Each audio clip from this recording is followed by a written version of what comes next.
and then just kind of see what happens. Do you have any popcorn? Well, like I like Uvor, I do. I don't want him to just get shot, but like, Well, I know that makes one of us. But I think we all need to fight Corvo, but if we send Uvor in first while still being there to fight, I understand if you need to stick with the ship, but I think we should still have a detachment of people to actually take this guy out. He is a complication. but how does that help us stop the demons? It would make me really happy. Well, you know I love making you happy. But more on point, I think he intends to co-opt the demon's power in some way. What the Uvor? No, Corvo. Although I mean, Uvor might as well. We don't know what he wants. I think Corvo just wants to be left the fuck alone. Maybe. But I don't know. This is why I'm not captain. Yeah, it's crazy that I'm captain. I don't know what the fuck, but I think we need to. Our priority is survival and making sure that no more realms get flooded with demons, and stopping it here if we can would be great too. yeah. But like how? Blue, Do we have a better lead than killing Corvo? Blue, I don't know shit. Blue, you're closest to Uvor and Al. Uvor like whispers something in Al's ear, and Al just perks up and goes, "Oh, I love rainbows." What? What? Would I have heard it? What Uvor said to Yeah. Al? Roll a perception check.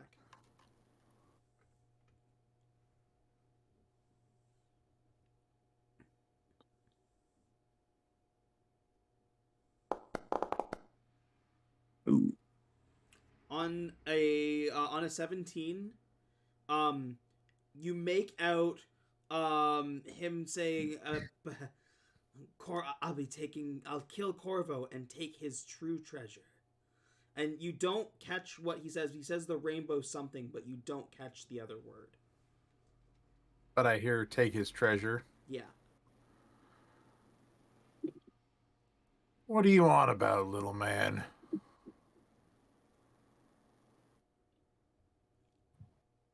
Uvor like does like the full head turn to you, like you hear like the snap of his neck. He's like, "What?" You know, what are you on about with this true treasure? And I say it loud enough where everybody can hear it. Like I'm trying to draw attention. The rainbows. Blue, you don't have to talk that loud. Jesus. Sorry. All So- the rainbows, Blue. All the rainbows. You've seen them. In your mind. You've In just your mind, you've seen the rainbows. But you just said that you wanted to kill Corvo so you could take his true treasure. His treasure. His true treasure, the rainbows. What do you mean by the Don't rainbows? you see, Blue? The rainbows. They're the key. And so I must kill Corvo. Key to what? I will kill him. And then I'm going to suck out his brain, and then I'm going to take his rainbows.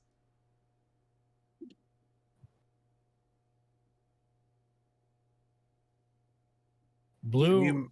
Do you understand, Blue? I go to suck out the brain, kill the Corvo. Blue, is what he's saying making sense, and I'm just not understanding. Not a bit. Okay. So What do you mean by use the rainbows? Take them. Use them. What are these rainbows? The rainbows. Corvo's secret. A secret. Can you taste the rainbows? Maybe.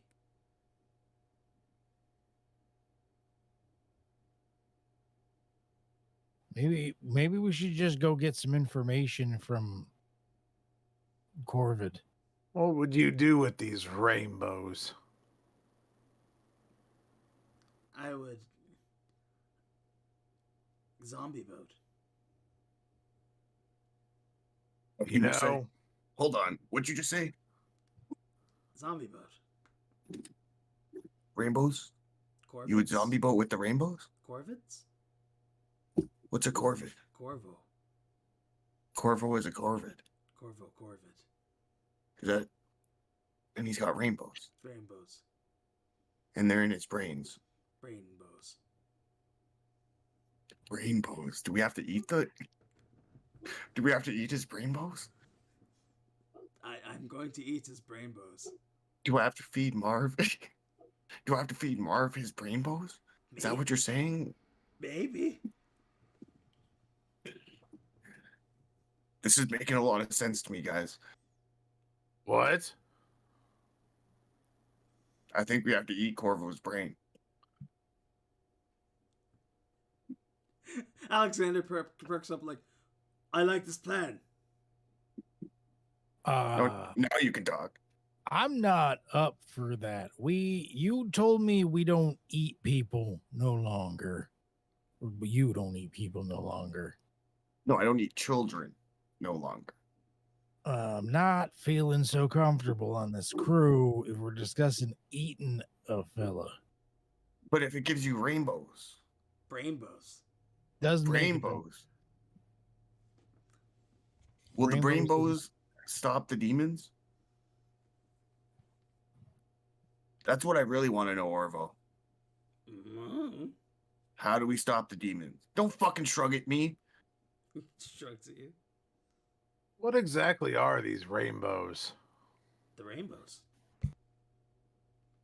You can't define something by just saying the fucking word over and over. Corvo's secret. The rainbows. That checks out. Can I cut him in half yet? No. Nobody hurts. Oofta here. Like crawls around, spider climbs on all fours, like with Al on his back, just like doing like a ring around you guys. He's like, yeah, don't kill me. I got to kill Corvo. What are you gonna do with the rainbows? I'm going to zombie boat.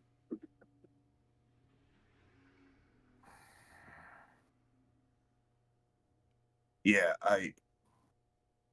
Eldrin. Bag of dirt. What? Wait, did you say you're gonna go to Zombie Boat? Yeah, that's what you said with the rainbows. The brainbows. Rainbows get to the zombie boat. Like, what's hard to understand about that? Zell, you get it, right? You're keeping up.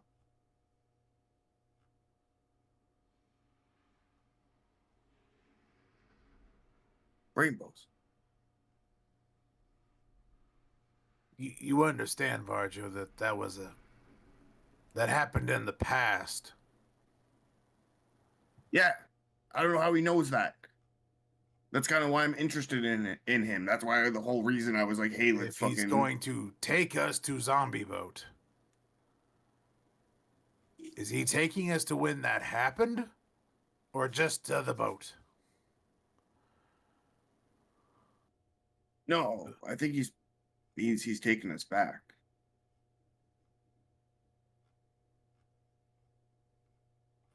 What do you know about Hasseldama and Strahd?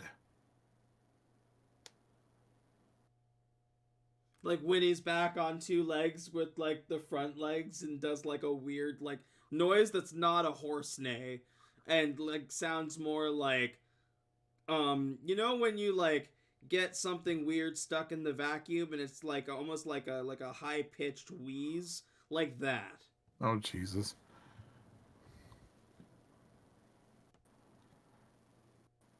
Oh, this kid. Like, I think we have to go try to kill Corvo. Like I think that's just kind of what we've decided, but it's more. And again, I'm trying to say this not within earshot of Orvo. I think it's more like, do we trust Ovor? I mean, Because like, I asked if I could cut him in half. well, like he knows shit, Blue. That's the thing. That's why I didn't want to just fucking ditch him back at the Prismatic Abyss. Because he's saying these things. He knows something. I don't know what the fuck's going on.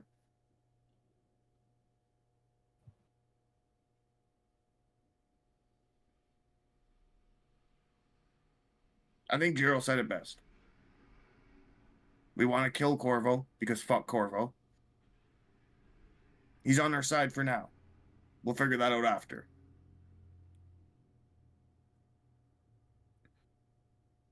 It's settled then. It's. How did you say it, Sarge? Taste the rainbow? I asked if you could taste the rainbow. Yeah, that's why you have to eat the brains. The two things are connected. That's a Brainbow. That's a lot of no. Corvo's Brainbow. Can we not eat brains? That I feel like there's a law against that. Can we just settle with murdering a fellow? Okay, we can write down don't eat brains as a law, but we have to put like a caveat, like unless it gives you magical powers, including rainbows. Well, imagine no, even then that's kind of a no. I will say caveat if it saves the multiverse. Well, it might. I think at this point we'll take a 5-minute break. Okay. And when we come back, we can figure out your game plan.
Oh shit.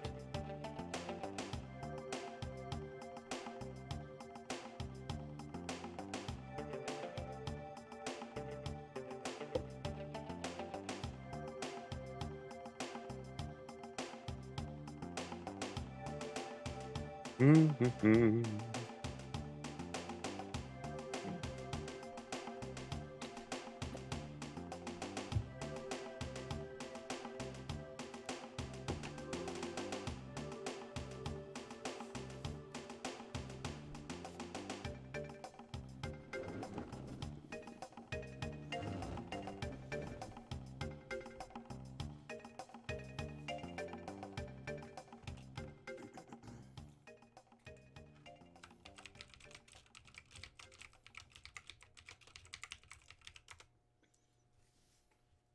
That's apparently not going to do shit.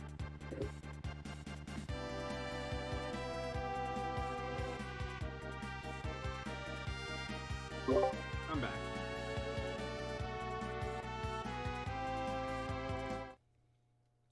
I'm back.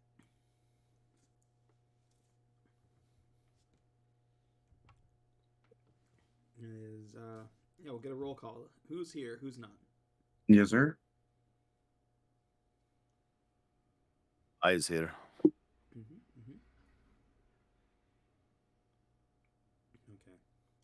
Still waiting on a few. What do you think so far, Vel? It's a little Well, crazy. Yeah. I'm sure we'll see how things progress as we actually find ourselves in danger, relying on one another. That's when stuff gets really fun. Maybe sooner rather than later. Perhaps. Yeah. I need to learn to stop opening things near electronic devices. Uh-oh. Nothing major. Just, a little bit of a couple drops of liquid, and it's like, yeah, I need to stop. I need to learn my lesson and stop doing that.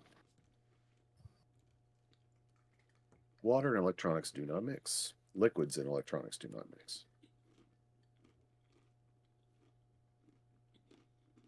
My soda fridge in the garage does not need to be plugged in right now to be active.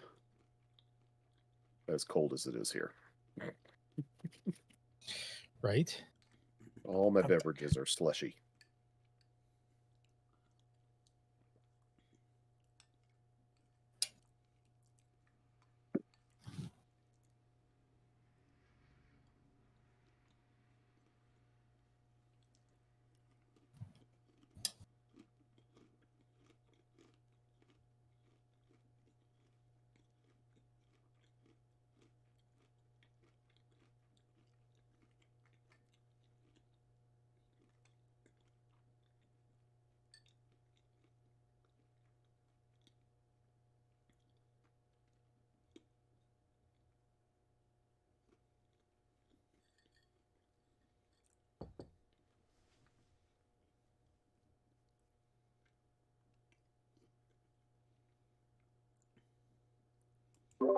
You know what?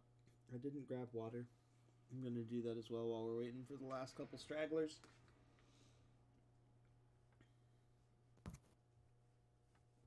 Straggle this. Straggle this.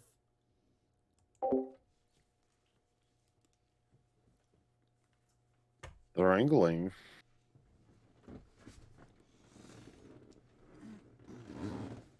Do do do.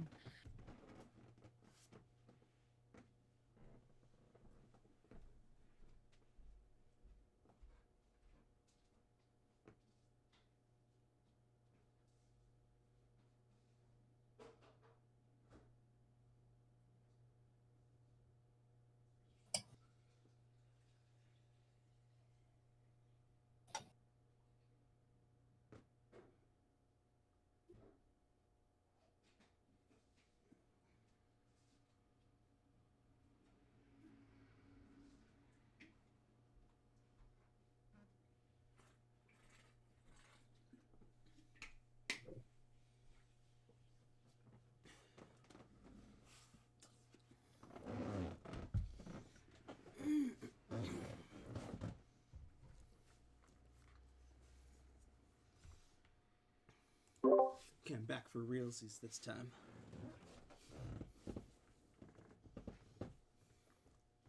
For real, not for play.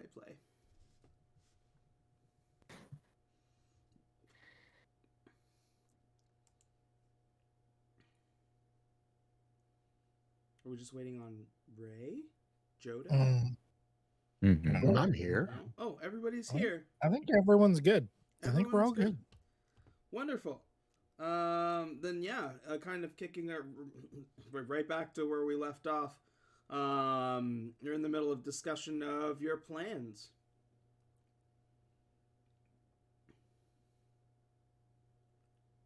So we're gonna eat the rainbows. Rainbows.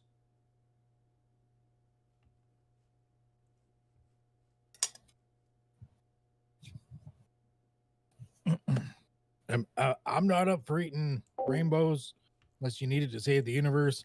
Either way, we got to shit or grit off the pot and start doing something. Demons ain't going away. They're only getting worse. We're having this whatever this meeting is. Unless it's HR mandated, then it's okay. Question. Would I be able to, with my super paladin detect good and evil sense, feel like he has ill intent with rainbows? Or Well, that's not really how it works. I mean, you could go for perception check then, since I heard it and I've been talking to him. Then well, you're roll a you get what I'm going after. I'm just not sure how to. yeah, roll an insight. Yeah.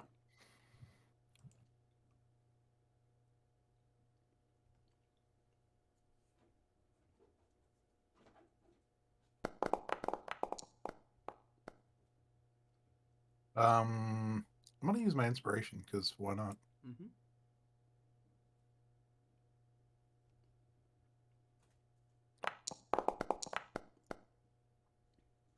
Bountiful luck. If I could. Yeah. Just sit there staring at him, thinking like, I don't know shit. I mean, Ubor seems pretty weird, but I mean, he's been nice to you so far. He just wants to kill this Corvo guy.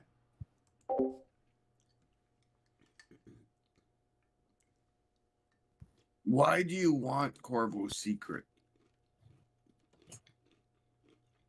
What's so great about it? Like, I understand killing him and eating his brains. I understand that line of thinking, but why do you actually want his secret? What's so good about his secret?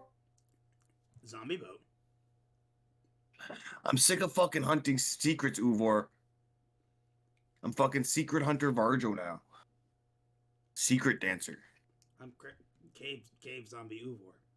Why are you so fucking ominous? Zombie boat.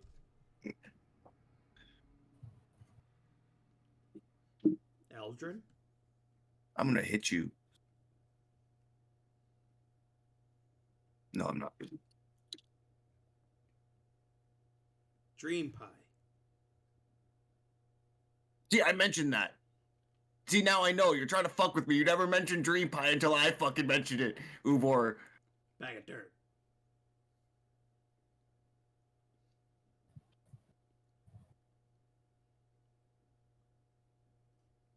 What do we do, Gerald?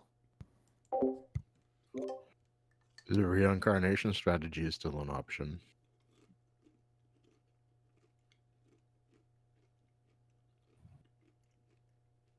It is. It's definitely on the table, but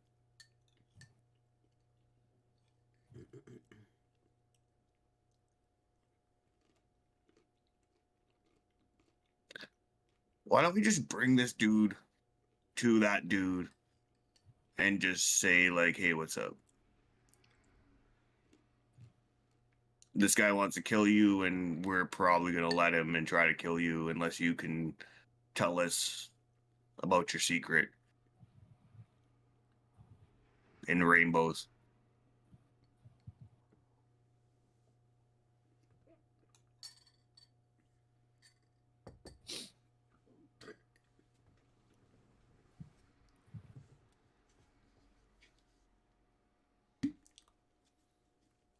That's all I got. We just go there. And fucking Orvo, here's Corvo. Corvo, what the fuck? You're the captain. Make the call. Man, I'm the captain of the ship. I'm not the captain of the fucking what we do. Vel, Literally, you are. Vel, you're hearing all of this happening, and just like at this point, they've gone off on rants and like gone off the deep end here, and like being as smart as you are, like none of this sounds right. None of the killing sounds right. None of the planning sounds right. None of their back and forthing sounds correct. All of the above. I sense quite a bit of dysfunction amongst the party here. You seem to have difficulty making a decision on what you choose to, where you choose to go, what you choose to do. Yeah. What is the most pressing matter that you have in front of you right now? Demons. I see. Is Corvo part of this demon problem? No idea. Is the moth part of the demon problem? No idea. Corvo seemed to be celebrating and embracing the rise of the demons. Well, then perhaps we go deal with the Corvo fellow and leave the moth problem to be resolved when it presents itself.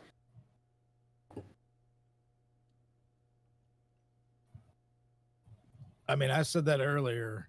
We're still sitting here. Yeah, but like, do we trust Corvo or Orvo? Uvo? No, creepy as fuck. Even if we don't, we already know Corvo's a problem. He's fucked with us before. We should just deal with Corvo and not give him to Uvo or whatever the fuck his name is. Who is Uvo again? Uvor is the zombie guy who wants to kill Corvo. Corvo. This zombie guy here on the ship? Yeah, this guy. He wants to kill Corvo. Corvo. Yeah, and we're not sure whether or not we should trust the zombie dwarf. Yeah. Is the other guy a dwarf? Yeah. Is this a clan dispute?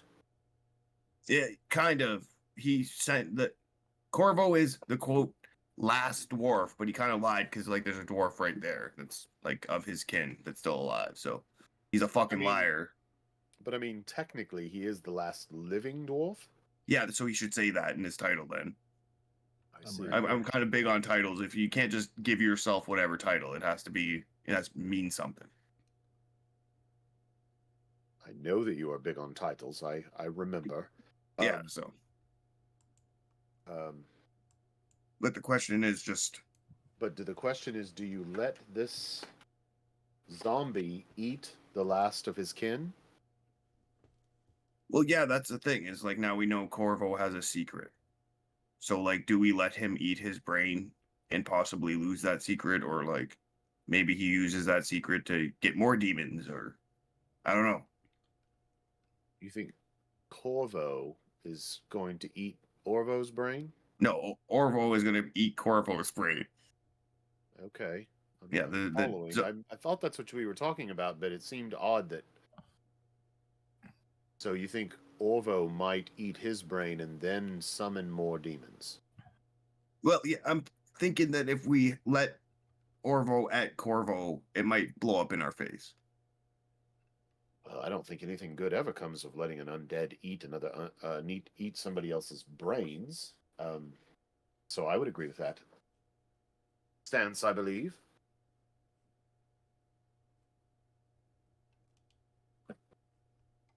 But I suppose the only way we could probably truly resolve this is to go forth and deal with the problem directly.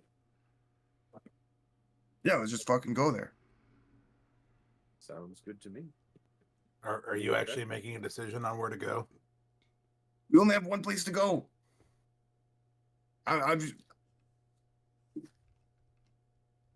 All I'm saying is, like, we bring, like, are we letting him at Corvo or not? Every time. Every time. Look, Val, this is how it works. They sit around and they piss and they moan and they try to figure out where we're going and they wait for this to happen. All right, let's go fucking kill Corvo. And I just start walking off. Yeah. Are you walking off the ship? No, just away from them. Away? Yeah, onwards. You heard him. Let's do this, Blue. Go kill Corvo, deal with the shit, and then have some heteronormative push-ups together. As I'm walking away, I'm just like, every goddamn time I just have to tell them what to do. Why? Just, oh God. Yeah, I don't know how the fuck I'm captain. It makes no sense. Lou, are you the charismatic type in this party?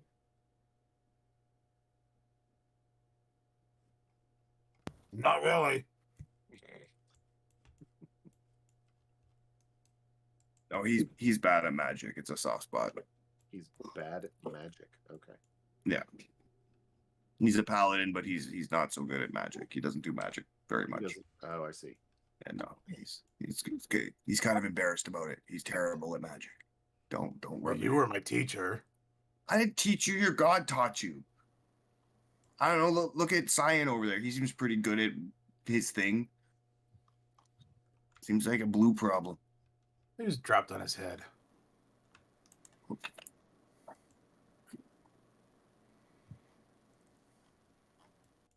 The few priests and paladins that I have known have relied heavily on their faith when it comes to their spell casting and their magics. Are you having a crisis of faith, Blue? It's complicated. I see. Well, maybe that's why your spell casting is complicated. It's very on again, off again. I see. Yet another problem we can likely find a resolution to.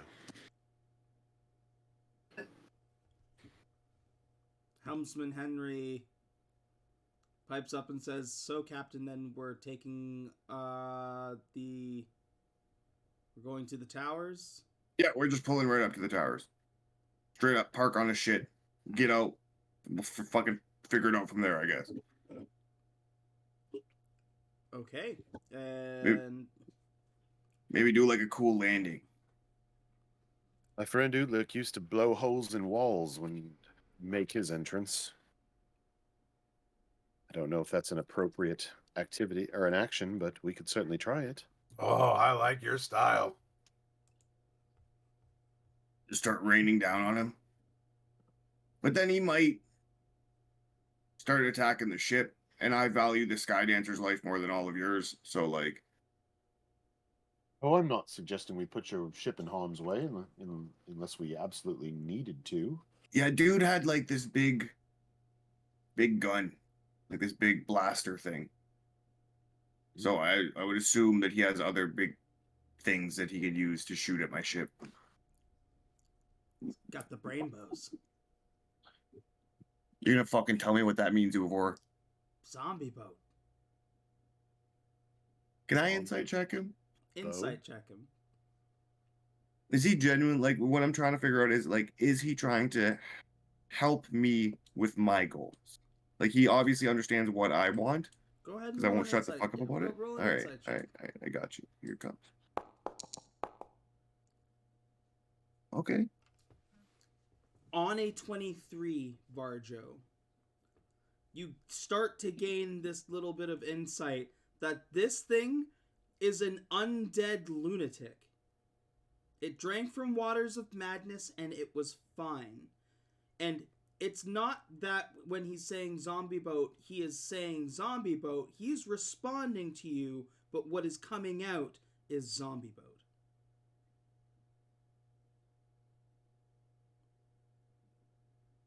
So he's just fucking insane. If there's airs of truth to some of the things that he's saying, it is so muddled with the fucked up shit that is like, just like, half of his brain is probably gone. You don't know what's going on with him. Fucking, you pulled a zombie out of fucking nowhere.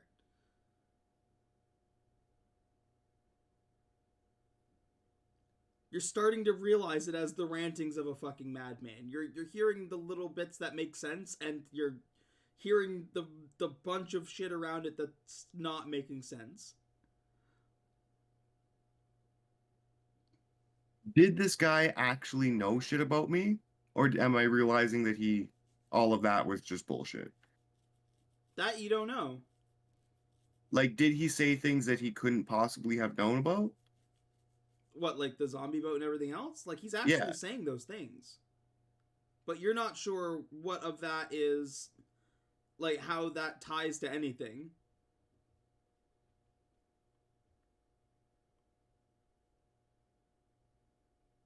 Wrath, Yeah, come here. I'm already here.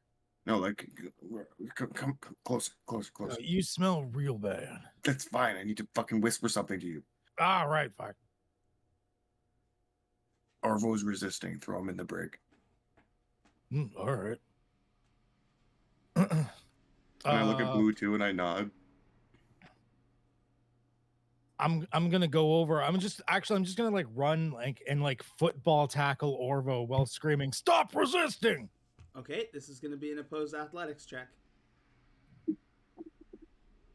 I'll just do a normal one because I'm not raging. Oops. Oh, Sorry. my rolls tonight not great. Oh my god. Stop! Where'd that go? In the name of love. Okay, that needs a regular check mark. Thank you. Fuck's sakes.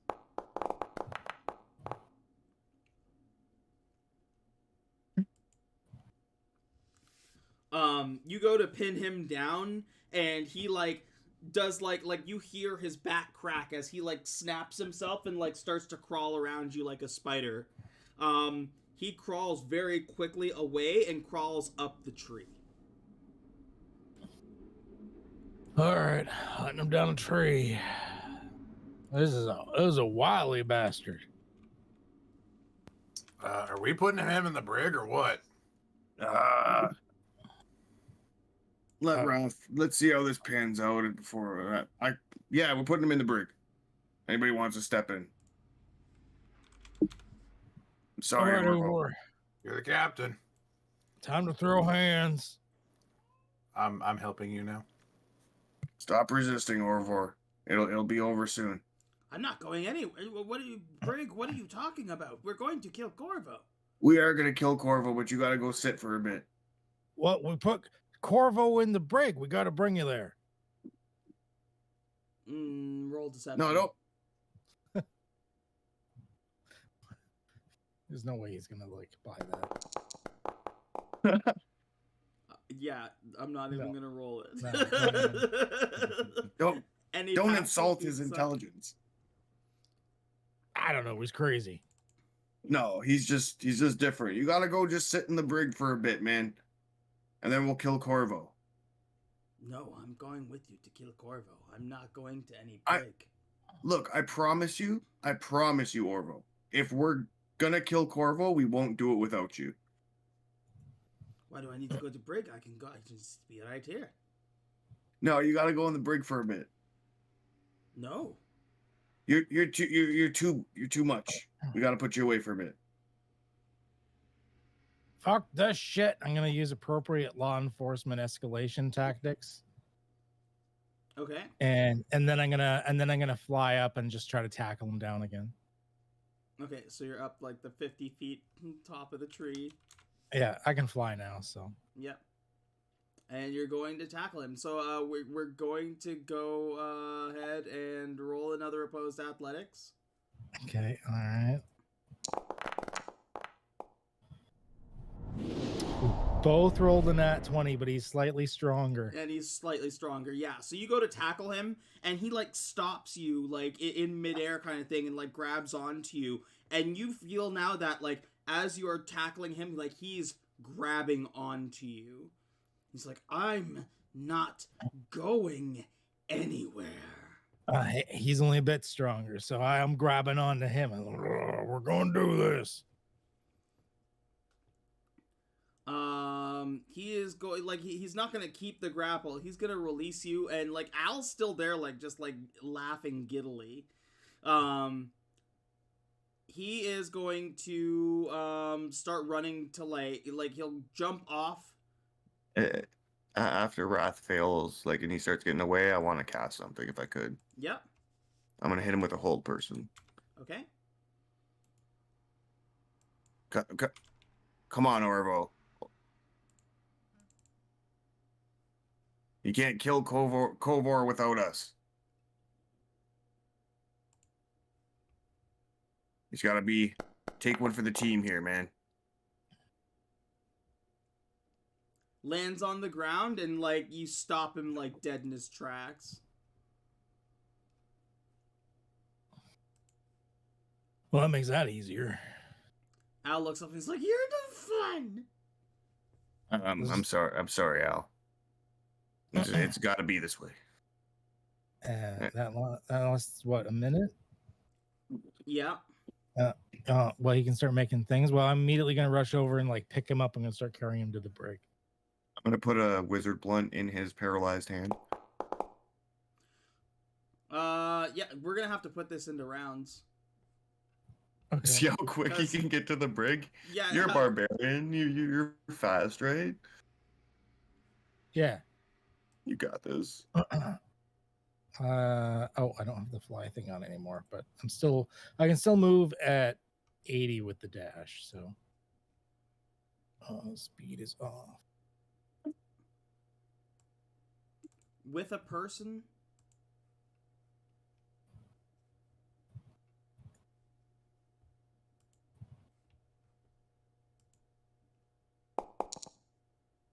What's that? That kind of like it's the same thing with a person? Well, he's unable to resist or anything while he's held, so I'm assuming it's like carrying an object, right? Once he's not held anymore, then it'll be half that probably. Okay, go ahead and roll your initiative, Wrath. Oh.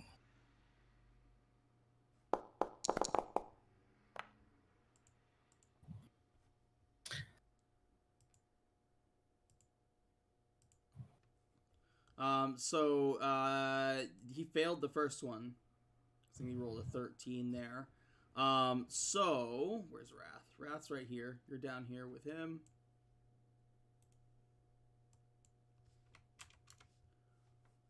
He hasn't got out yet. Varjo, you're needing to concentrate on that spell, right? Yeah. Okay. Wrath. I mean, you know what I'm doing. I'm picking him up and moving him. And you can move 80 feet. Yeah. I need you to so measure it out. How far it is to the door. Okay. Like, can I move straight there? So it's 60 to get to the door. Down is free. I need to move you. The two of you.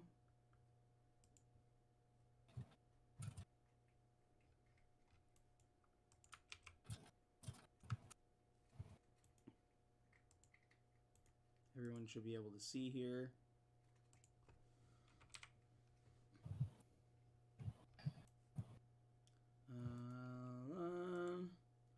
So be another 20 there, and then another 80, which would get you just past the doors here. Well, 80 is all I can do in the round because I go 40, so I double, like a dash. Oh, so with a dash, it's 80. With a dash, it's 80, yeah. Okay, so that's getting you just like right here.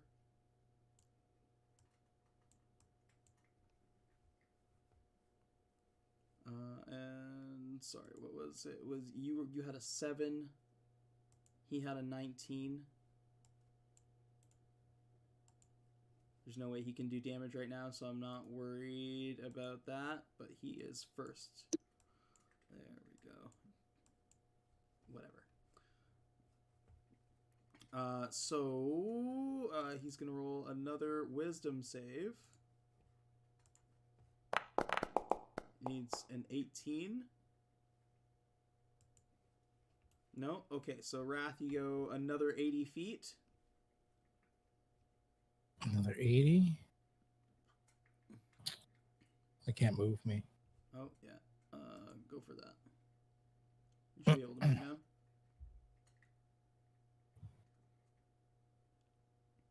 Do 70. We mean error token code. The fuck? It didn't. Okay.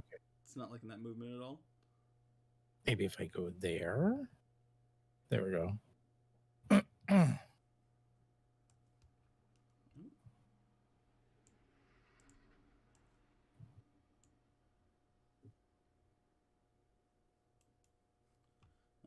Okay.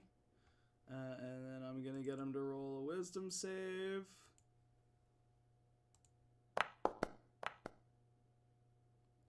That is a 21. He is now resisting. Okay. He's no longer held by the spell. Cool. That is at the end of his turn, so it is your turn. You're trying to pull him. It is now what, an opposed athletics? He's already grappled, so I just have to drag him at this point. Okay. So with him resisting, that's what, half movement? Yeah, so I'm only going to be moving 40 now because it's Okay. now I'm dragging. Yeah, move your 40.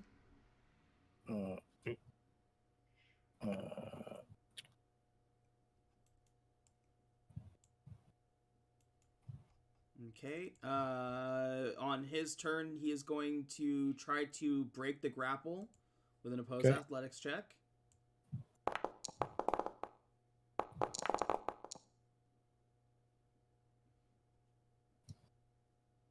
Beats you by 1. Oh, that's with tough. a 22. Breaks the grapple, and he's going to start to run away. His movement is 60.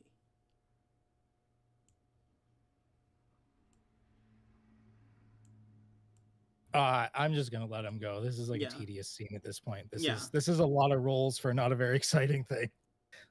Well, He's done. It's fine. He's gone. Yeah, he's gone. So Wrath gets him down, but he runs his way back up to the ship. He's not gonna let you imprison him.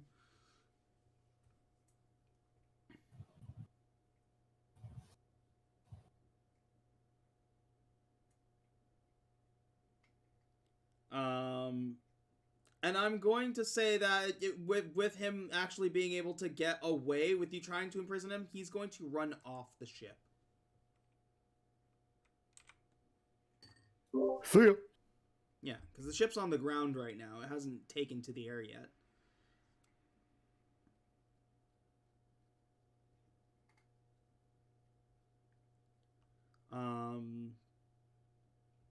Varjo, I mean, with the commotion, you would have felt your spell break, and you probably would have seen him diving off the back. Oh, he's definitely coming back. That's not the last we've seen of that dude. That's tough, Wrath. He's strong. Yeah, he's got that undead strength. It's cool. But he gave us a lead, which is all we can really ask for.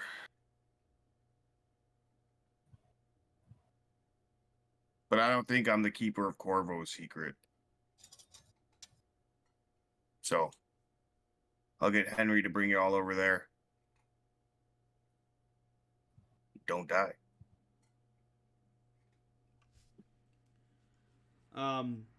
Henry flies you over to the towers. And Varjo, as you approach and get close to the towers, you see that on the bridge, this dwarf has poked out with his gun, and your staff starts to resonate. Like, you just feel it start to pulse, and you start to feel the scream and cries of the prismatic abyss coming from the towers. And that is where we're going to end session for tonight. All right, good ride, guys.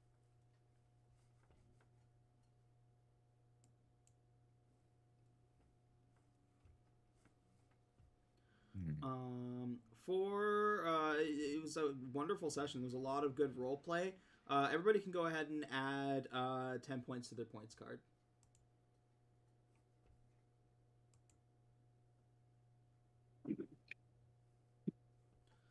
But yeah, you have Song of Leaf and Bark tomorrow? Yes, sir. Excellent. And if you're watching, head over to Talking with Adam's stream tomorrow for Song of Leaf and Bark. We are back on Saturday for Cleaning Crew, picking up after ending on a fairly crazy note. So that'll be fun to catch up on. You can catch Third Flash on there as Obertus on Saturdays. And then on Sunday we will be back for more Whispers in the Weird over on KedHub's stream. Or is that on still? As far as I know, no other surprises this week. Okay, perfect. Then yeah, that's it. For all of these wonderful content creators, you're going to find all of their links in the description below, especially if you're watching on the YouTube.